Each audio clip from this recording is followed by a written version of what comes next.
안녕하세요. 오늘의 라이브를 시작하겠습니다. 두 번째 시간인 만큼 본 내용으로 들어가겠습니다. 그래서 뭘 다룰 거냐면 이 책의 3장에 해당하는 책으로 보면 78쪽입니다. 학교, 함께 만드는 교육 공동체, 이 부분에 대해서 이야기를 드리겠습니다.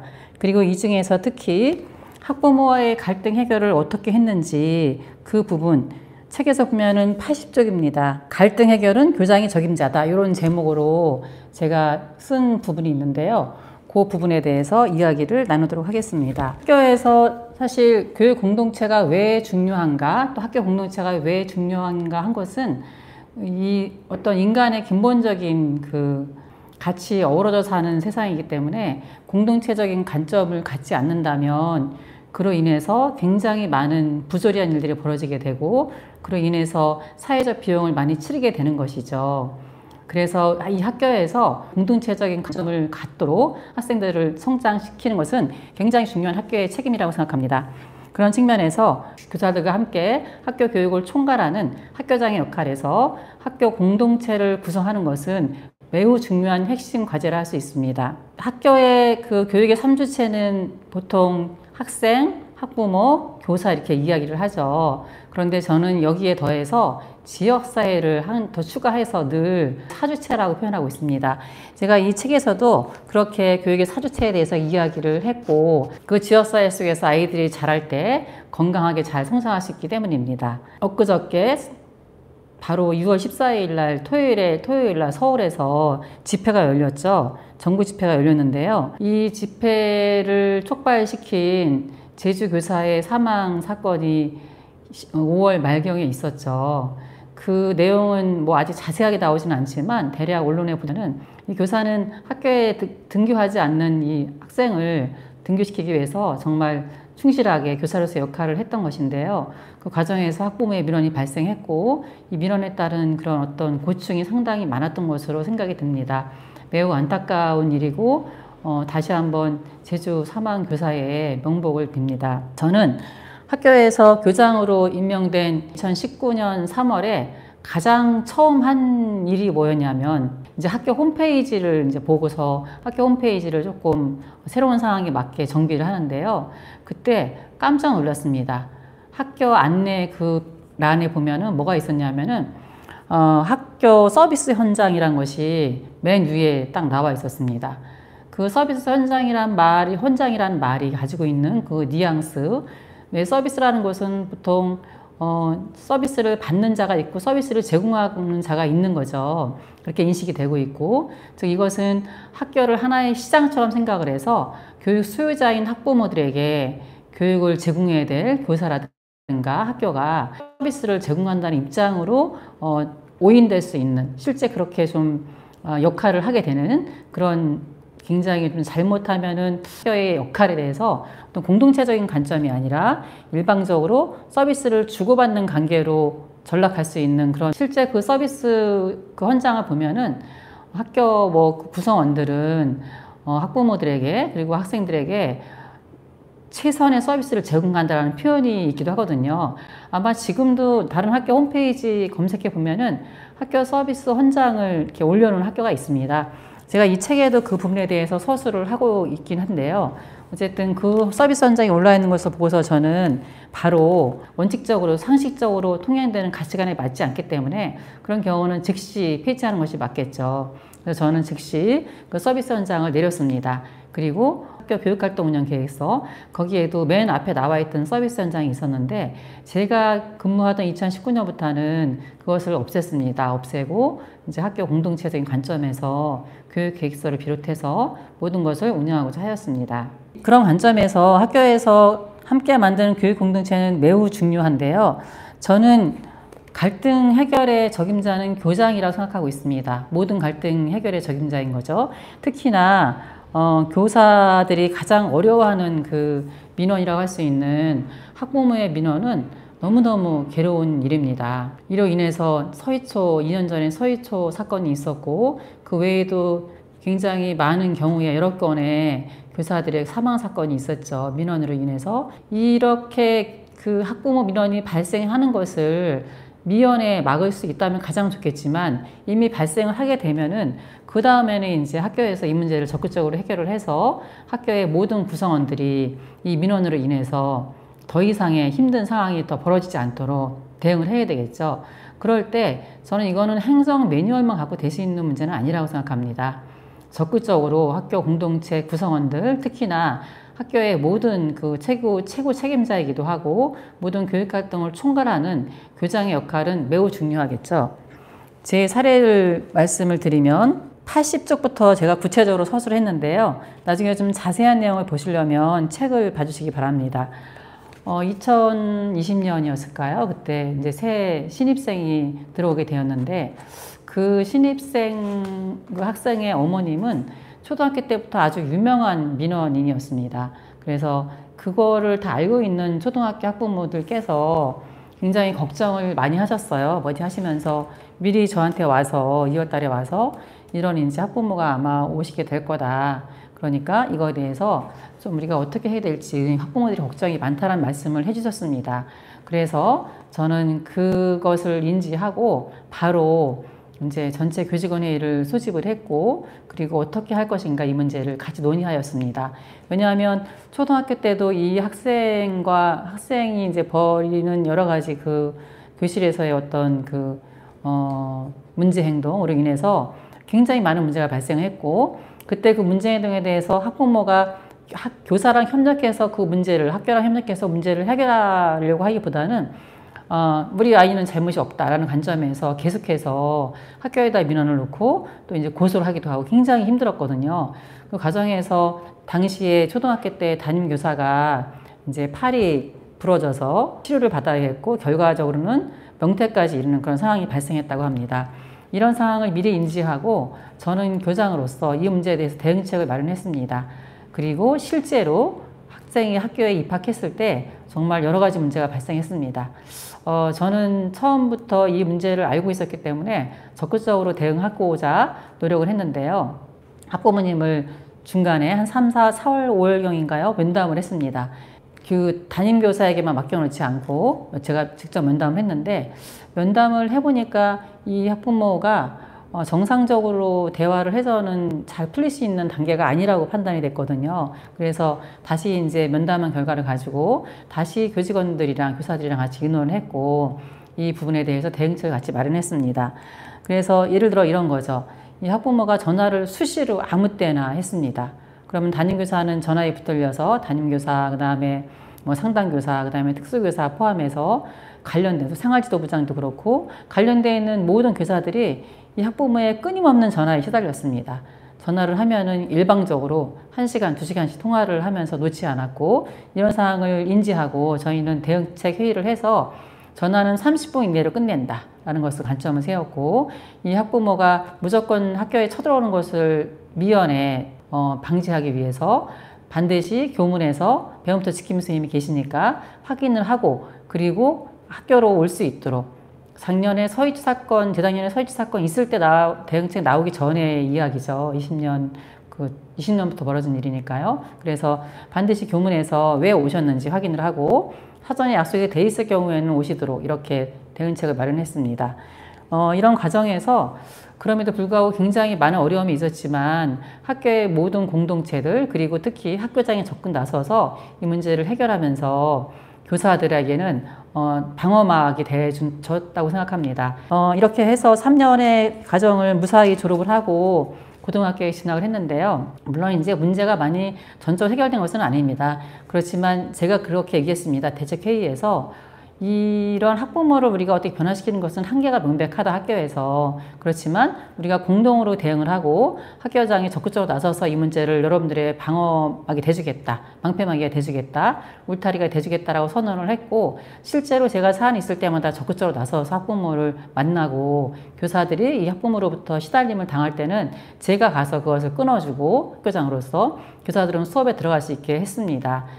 그리고 또 한 가지 제가 중요하게 선생님들과 같이 공유했던 그 방향은 뭐였냐면 우리가 비록 학부모를 변화시키는 것은 쉽지 않지만 학생은 점점점 이제 커갈 거기 때문에 중학교 1학년에서 2학년에서 3학년으로 올라가면은 아이들이 점점 자기의 주체성과 정체성을 살려가게 되거든요. 그런 관점에서 우리가 학생과는 좋은 관계를 당연히 유지하면서 이 학생이 좀 주도적으로 학부모, 즉 어머니께 부모에게 너무 의지하고 의존하지 않고 본인이 판단해서 할 수 있도록 최대한 우리가 그 학생과 충분히 같이 대화를 나누고 같이 성장할 수 있도록 지원하자라는 입장에서 대응했습니다. 저는 이런 과정을 거치면서 제가 이 책의 서술한 결론적으로 이렇게 정리를 했는데요. 왜 교장이 나서서 이렇게 적극적으로 초기부터 신속하게 개입해야 하는가에 대해서 제가 썼습니다. 사실 제가 지금 말씀드린 것은 한 가지 사례였지만 비슷한 사례들이 굉장히 많습니다. 중학교 3학년 한 남학생이 있었는데 이 학생은 교실에서 엄청나게 많은 문제 행동을 했습니다. 그래서 수업할 때 선생님들이 너무너무 힘들어 했었죠. 제가 그때도 부모님을 다 오시라고 해서 면담을 하고 다시 한번 이런 일이 발생하면 학생을 바로 교실에서 이제 바깥으로 나가게 하겠다 이렇게 얘기를 했었고 그거에 부모님이 동의를 했었죠. 그리고 실제 그런 일이 다시 발생했을 때 즉각 이 학생을 교실 밖으로 퇴장하게 해서 이제 교감선생님이나 교무실에 있게 했고 그리고 학부모한테 연락을 해서 나중에 이 문제 가지고 다시 논의를 했었습니다. 이런 과정을 통해서 그 학생도 물론 그 문제 행동이 완전히 사라지기는 사실은 그 문제 행동의 배경 자체가 굉장히 복잡해서 금방 해결됐다고 말할 수는 없지만 학부모와 보호자와 함께 이 문제를 같이 공유하면 그리고 학교장이 적극 나서서 이 문제에 적극 개입하면서 교사들을 보호하면 굉장히 이 관점에서 빠르게 신속하게 해결될 수 있습니다. 특히 교사들이 더 이상의 민원에 시달리지 않고 다시 본연의 교육활동에 집중할 수 있는 그런 조건을 하루라도 빨리, 한 시간이라도 빨리 만들어줄 수 있는 거죠. 그래서 저는 이런 학부모의 민원이 발생했을 때 교장은 초기부터 적극적으로 개입해야 된다고 생각합니다. 보통 그러시죠. 민원이 발생하면은 담임교사, 생활지도부장, 그리고 교감선생님, 그 다음에 교장으로 오는 단계를 거치는데요. 물론 저는 보고하는 라인, 공유하는 라인은 맞다고 생각합니다. 그리고 그 문제를 파악하는 단계에서 그런 절차가 필요하긴 하지만 교장이 어느 순간 적극적으로 거기에 개입할 것인가는 사안에 따라서 판단을 해야 되겠지만 저는 초기부터 교장은 이 모든 과정을 전적으로 알고 있어야 하고 그리고 필요할 때 즉각 개입할 수 있도록 모든 상황을 같이 공유해야 된다고 생각합니다. 한 발 빼는 관점이 아니라 어느 시점에서 같이 하는 것이 가장 좋은가 이런 관점에서 실효적인 관점에서 접근할 필요가 있습니다. 제가 왜 교장이 민원 문제에 초기부터 적극 개입해야 되는지 그 이유를 5가지로 정리한 바가 있습니다. 책의 90쪽에 보면 밑에 나와 있는데요. 첫째 이유는 문제가 악화되기 전에 빠르고 효율적으로 해결할 가능성이 크다는 점입니다. 사실 최종 결정권자는 교장이자 학교에서 그렇기 때문에 학교에서 최종적인 결정은 교장이 하게 되거든요. 그러니까 교장이 신속하게 개입할수록 문제 해결이 되는 시간은 훨씬 더 짧아집니다. 두 번째 이제 신속하게 개입해야 되는 이유는 학부모의 민원 대상이 교사 개인에서 학교로 전환됩니다. 그래서 교사들이 민원에서 벗어나서 정상적인 교육 활동에 집중할 수 있게 되는 시간이 더 짧아집니다. 학교장이 나서는 순간 그 문제는 교사에서 학교 차원으로 넘어옵니다. 그리고 학교장과 그 학부모와 같이 이제 문제를 대해서 대응하게 되는 거죠. 그래서 교사들은 그 민원에서 벗어나서 본연의 활동으로, 본연의 임무로 돌아갈 수 있습니다. 세 번째, 신속한 문제 해결을 통해서 교사, 학생, 학부모 간의 감정 소모와 상처를 입는 정도와 시간을 크게 줄일 수 있습니다. 사실 시간이 길어지면은 굉장히 상처를 더 많이 받죠. 말들을 더 많이 하게 되고 사건들이 더 많이 벌어집니다. 부부싸움 하는 게 대표적인 예인 것 같습니다. 부부싸움 하면서 이제 이게 뭐라 그러죠? 이렇게 그 실갱이 하면서 이렇게 좀 감정 그런 줄다리기를 하기 시작하면은 그 사이에 굉장히 피곤합니다. 그렇죠? 그래서 누군가가 빨리 사과를 하고 끝내는 것이 또는 서로 화해를 하고 끝나는 것이 감정 소모와 상처를 가장 많이 효율적으로 줄일 수 있는 방법이라고 생각합니다. 그런 측면에서 학부모 민원 문제도 마찬가지라고 생각합니다. 그 다음에 네 번째는 교사들이 교장에 대한 신뢰가 굉장히 높아져서 교육활동을 안심하고 소신껏 펼칠 수 있습니다. 이런 경험들은 저도 교장일 때 많이 했는데요. 2020년인가요? 21년 새로 오셨는데 두 번째 학교였죠. 우리 학교가. 그 교사가 개인 면담을 하는데 와서 전에 근무했던 학교에서 학부모 민원이 있었고, 그런데 교장 선생님이 교장실로 본인을 불러서 민원 학부모도 있었는데 사과를 해라 라고 했고, 이 선생님은 너무너무 정말 본인 표현이 억울했다. 본인이 잘못한 것도 없는데 교장 선생님은 이거를 빨리 해결하고 싶어서 본인한테만 교사에게 사과를 일방적으로 요구했다라고 했는데, 그 선생님이 안심하고 교육활동을 펼칠 수가 없죠. 그리고 학교장에 대해서 신뢰가 크게 떨어집니다. 그래서 다음부터는 굉장히 소극적으로 아이들을 형식적으로 대하게 되고, 전 진정한 교육활동이 일어나기 힘들다고 생각합니다. 그런 관점에서 교장이 적극적으로 개입해서 이 민원 문제 해결하는 것은 교장에 대한 신뢰를 높여주고, 그래서 교사들이 결과적으로 교육활동을 안심하고 소신껏 펼칠 수 있게 만들어줄 수 있습니다. 다섯 번째, 마지막으로 학부모는 기관장인 교장이 주관하는 문제 해결 과정을 통해서 자존감을 회복하는 동시에 교장과 학교에 대한 신뢰가 높아집니다. 네, 이런 거죠. 내가 뭔가 민원을 제기했는데 예를 들어서 지자체에 했을 때 구청장이 직접 나서서 해결해 준다. 그러면 와, 그런 생각이 들겠죠. 저는 비슷하다고 생각하거든요. 최고 결정권자의 어떤 관심과 적극적인 그런 문제 해결 노력은 해당되는 그 상대 민원인에게 굉장히 내 문제를 굉장히 소중하게 생각해 주는구나. 이제 그런 관점을 갖게 한다고 생각합니다. 제가 지금 이재명 대통령, 지금 대통령이신데 그 인상 깊게 유세 과정에서 봤던 그 유세 장면을 보면은 성남시장 하실 때 시장실 1층으로 내려서 민원인을 직접 대응한 것, 그리고 또 도지사로 있을 때도, 계실 때도, 근무하실 때도 우리가 잘 알고 있는 계곡의 문제 있잖아요. 그거를 밑에 이제 직원들한테 미룬 게 아니고 본인이 적극 나서서 해결한 것, 이런 것들이 사실은 문제 해결에 굉장히 중요한 역할을 하게 되거든요. 학교장이 나섰을 때 학부모와의 갈등과 민원 해결 문제는 훨씬 더 빠르게 해결할 수 있습니다. 제가 어제도 어떤 연구하시는 연구자와 면담이 있어서 지금 현재 이제 교장으로 계시는데 비슷한 본인의 경험을 말씀하시더라고요. 굉장히 악성 민원이 있어서 담당 선생님이 너무 힘들었는데 본인이 직접 나서서 학부모를 만나고 소통하면서 민원이 해결될 수 있었다라고 얘기를 하셨거든요. 그 과정에서 그 학부모께서 교장 선생님이 너무나 바쁘고 할 일이 많으신데 어떻게 이렇게 직접 이런 일을까지 나서서 해주시냐라고 말을 했다고 해요. 그래서 이 교장 선생님이 뭐라고 답변했냐면, 학생의 일을 직접 교장이 챙기는 것은 가장 중요한 일이다 라고 답변을 하셨다고 하더라고요. 다른 일도 많지만 학교의 문제에서 가장 중요한 사람은 학생이죠. 당연히 학생을 위해서 학교는 존재하니까. 그리고 학생의 문제를 같이 해결하는 것은 교장으로서의 가장 중요한 책임이다라고 얘기를 했다고 하고, 그거에 대해서 학부모님이 너무 감사한 마음으로 말씀을 드렸다고 합니다. 네, 이렇게 교장이 직접 나섰을 때 굉장히 효율적인 그런 어떤 그 문제 해결 과정이 일어날 수 있고, 학부모들도 이에 대해서 감사한 마음을 갖게 됩니다. 네, 이렇게 저는 평상시에 교장의 역할이 굉장히 중요하다고 생각하고, 그래서 이 책 제목처럼 교장이 바뀌면 학교가 바뀔 수 있다고 생각을 하고 있습니다. 그런 관점에서 이 학교장의 역할이 우리나라 교육 문제를 근본적으로 바꿀 수는 없지만 학교 공동체를 새롭게 구성하고 공동체를 회복해서 학생들이 공동체적인 어떤 공존의 관점에서 학교 생활을 하고 나아가서 지구의 모든 생명체까지도 공존적인 관점에서 바라볼 수 있다면 지금의 기후 문제도 그렇고 더 이렇게 심각해지지 않을까 싶습니다. 저는 그래서 굉장히 의미 있는 하나의 어떤 진전이 있었던 그 행사를 소개시켜 드리고 싶은데요.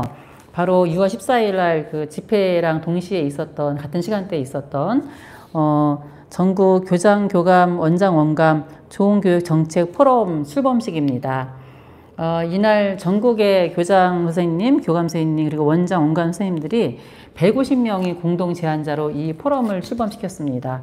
이분들은 그동안의 어떤 그 교장 단체와 달리, 관리자의 단체와 달리 지금까지 실천적으로 학교에서 혁신 교육을 이끌었던 분들이 대부분입니다. 현직 분들이 대부분이시고요. 교장 선생님들이 대부분이시고요.